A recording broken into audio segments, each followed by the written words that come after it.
us kind of a progress report of since we last talked to you, how camp's going?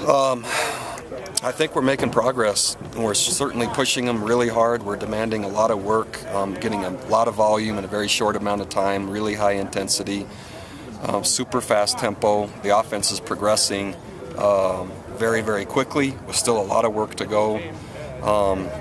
Equality in terms of players, in terms of how hard they're working amongst position groups, and coaches pushing the players really, really hard. So I'm really encouraged by what I've seen to this point. Can you talk about the energy of the defense and the offense? Are they kind of equal with each other? I think so. And they're having to be, because the standard is the same. Everything they do, it's identical. And that's if the standard or the energy isn't the same, they can't make it through practice, or they just keep getting called back, or etc. So accountability is really high, and we're starting to see a little bit higher position mastery and execution. When really the first 3 or 4 practices were just establishing how hard practice is going to be.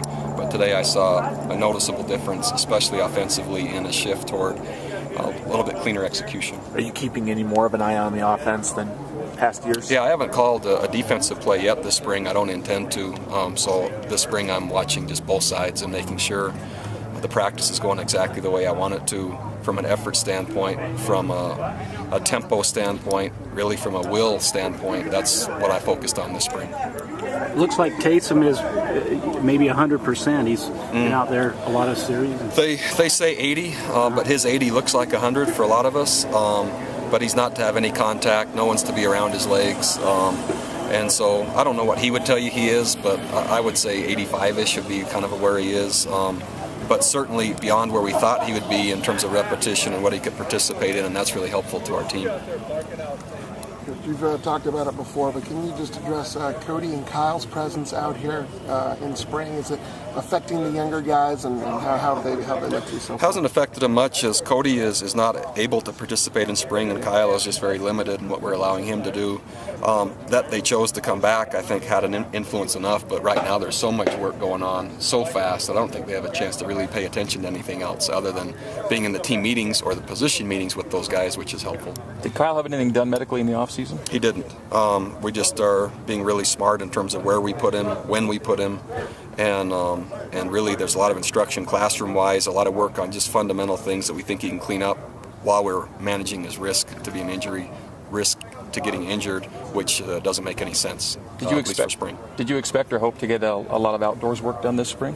I hoped to, and I much prefer outside. We had 2 ACLs and I think 3 practices inside on the turf, and so there'll be some that say there's no correlation there. I think there is, and so I was hopeful to be outside as much as we could. Besides Trent, who was the other ACL?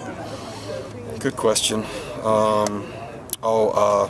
Tanner Hubert, a walk-on outside linebacker. That happened, I think, on Friday, if I remember right. Is Spencer Hadley being held out as well, just like Kyle is? Spencer had a shoulder surgery after the season, and so he's not cleared to practice yet.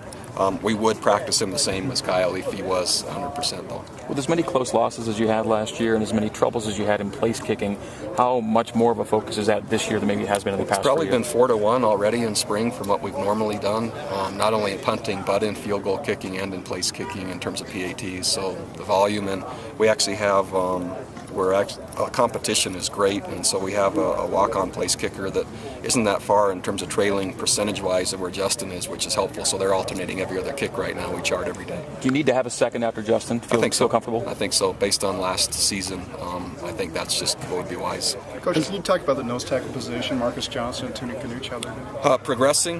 Neither one is close to where Romney was, nor how the nose tackles have played the past long time. And so they're learning, they're capable, but they need every rep they can get all spring and then all fall camp to be where I'd feel comfortable. In your time, what's tended to change more, spring or fall, the way you use the practices, as far as how much do you change maybe? And I think I've changed them both. spring has gone even more intense now than it ever has, but again, we only do that with players that aren't established yet, and so we still protect our veterans and our experienced players a lot, and we do the same in the fall, but the intensity in the fall isn't quite as intense. It goes more to learning and making sure execution is clean without risk of injury, so that'd be the best way I could describe it. Where are your redshirt safeties, Wadsworth and Riley, in the mix right now? Learning. They're similar to where the nose tackles are. I mean, they're learning. They're capable. Long ways to go in terms of volume, run pass keys, positioning themselves, communicating right, but they're willing and they're trying hard.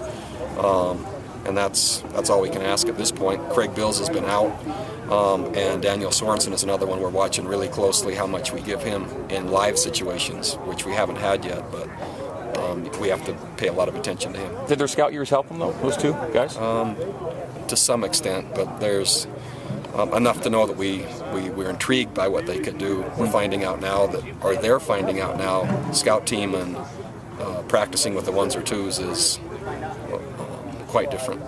Ethan, all taking the necessary steps. Yeah, he looks great. Jamal is working really, really hard. He looks, I'm very impressed. And right now at number 2 would be Adam Hine. Those two right now are in the backfield at the same time. Adam's done a really nice job. One more question. Ethan and Mike don't know yet if they're going to get the year back, but they're still out here. Is there any reason to believe that they might not? Or is I would, if I were betting and I don't, I would bet that they would be coming back. That's going to be problematic, isn't it? Okay.